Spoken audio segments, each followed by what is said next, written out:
Siapa yang tidak kenal Freeport, perusahaan yang telah menambang emas di bumi pertiwi dalam jumlah besar, dengan menyisakan lubang menganga sedemikian besarnya.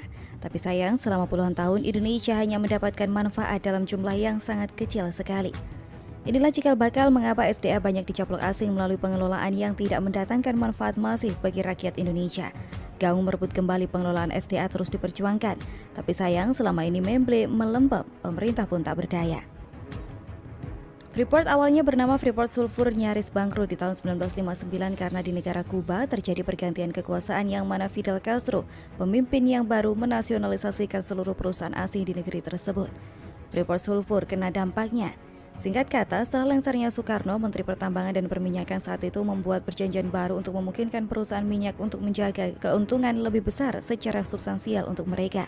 Inilah cikal bakal Freeport menancapkan taringnya di negara kita ini.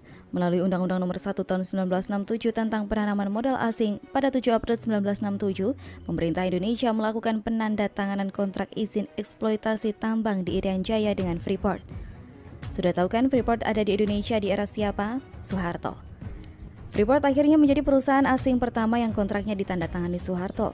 Kontrak Freeport Indonesia pertama kali ditandatangani pada 1967 berdasarkan Undang-Undang Nomor 11 Tahun 1967 tentang ketentuan pertambangan. Freeport jadi kontraktor eksklusif tambang Edsberg di atas wilayah 10 km persegi. Pada 1989, pemerintah Indonesia kembali mengeluarkan izin eksplorasi tambahan untuk 61.000 hektar.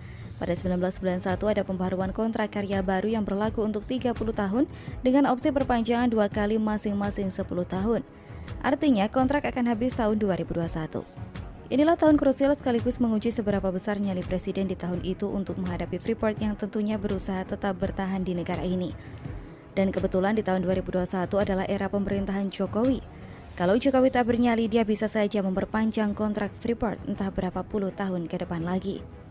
Tetapi Jokowi memutuskan enough is enough. Mimpi Jokowi menjadikan negara ini mandiri dan berdaulat atas kekayaan dalam negeri membuatnya berani mengambil alih semua pengelolaan yang strategis. Freeport adalah pembuktian pertama. Indonesia akhirnya berhasil memiliki 51% saham Freeport.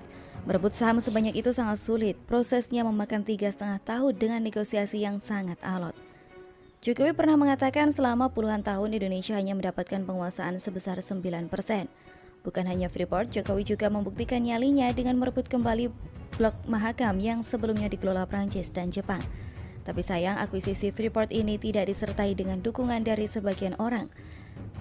Jokowi pun tidak tinggal diam karena tidak tahan terus disebut antek asing. Dia mengatakan di saat pemerintahannya berhasil negosiasi, banyak yang ribut. Sementara 40 tahun terakhir Indonesia cuma punya saham 9,3% tapi tidak ada yang bersuara.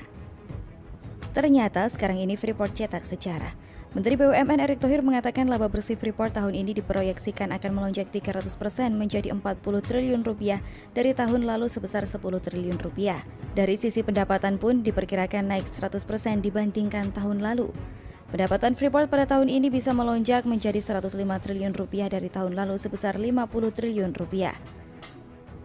Spektakuler. Coba bayangkan kalau dulu Freeport dikelola oleh Indonesia, berapa banyak uang yang bakal masuk ke negara ini? Kenapa baru sekarang? Bukan hanya itu, lebih hebatnya lagi Jokowi beberapa waktu lalu melakukan groundbreaking smelter Freeport di Gresik yang merupakan smelter terbesar di dunia. Smelter ini dibangun dengan investasi 42 triliun rupiah yang fungsinya sebagai pemurnian tembaga yang menghasilkan katoda tembaga. Smelter ini juga digunakan untuk pemurnian logam berharga yang menghasilkan emas, perak, dan logam berharga lainnya.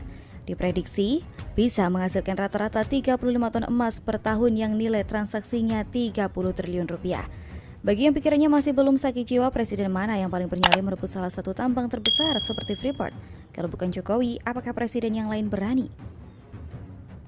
Dan benar kata Jokowi, Freeport dulu tak diributkan meski Indonesia hanya dapat seupil.